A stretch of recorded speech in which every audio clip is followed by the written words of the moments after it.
नमस्कार दोस्तों, कैसे हो आप सारे लोग? आशा करती हूँ जो जहाँ पर भी हो अपने अपने कर्तव्यों को सच्चाई के साथ और प्यार के साथ निभाने की जी तोड़ कोशिश किए जा रहे हो और माँ बाबा के आशीर्वाद से, गुरु की कृपा से और परमेश्वर की इच्छा से हम हमारे साधना में सफल रहेंगे।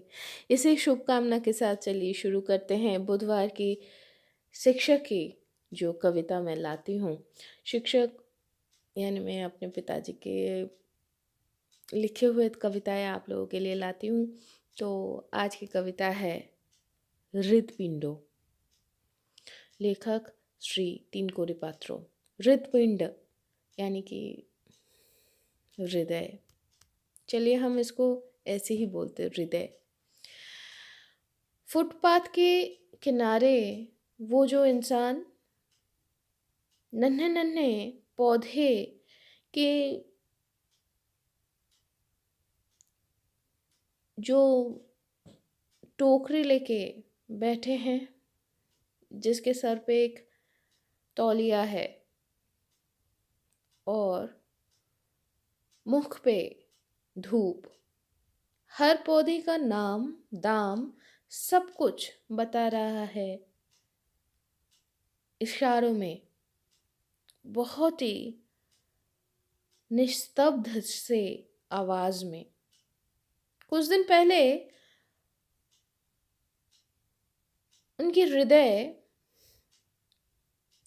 काम करने से मना कर दिया था। बार बार वो अस्वीकार कर रहा था स्वाभाविक छंद में वापस आने से। डॉक्टरों के हजारों निषेध, हजारों उपदेश से भी कुछ हुआ नहीं था अच्छा। इसलिए विश्राम को भूलकर दृढ़ता के साथ सब कुछ को अपने वश में लाकर हटाकर सारे बाधाओं पर विजय पाकर, खैर ऐसे ही लगता था, इसलिए तो आज सप्तमी में वो हाजिर हो गया है नए पौधों के साथ। परिवार के स्वार्थ के लिए वो जानता है उपदेश ही मिलता है ज्यादा। बहुत सहजता से, बहुत सहजता के साथ वो जानता है उपदेश ही मिलता है ज्यादा सहजता के साथ। बाकी तो खुद का ही दायित्व है। वो जानता है वो अपने परिवार की हृदपिंड है, अपने परिवार का हृदय है, खुद का छोड़कर। इसीलिए वो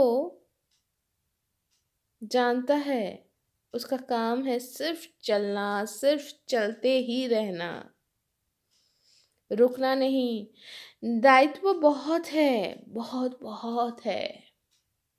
तो दोस्तों, आज की कविता तो यहाँ पर ही समाप्त होती है, लेकिन आज की कविता से दो चीज़ बोध होती है। पता नहीं बोध होती है, बोध सच में हुआ है या नहीं। एक तो हमारे घर पे वो बाबा नाम से, पिताजी नाम से एक इंसान को हम बुलाते हैं ना, उनका महत्व क्या है। और दूसरा जो बोध होती है, हाँ उपदेश बहुत सहजता से मिलता है।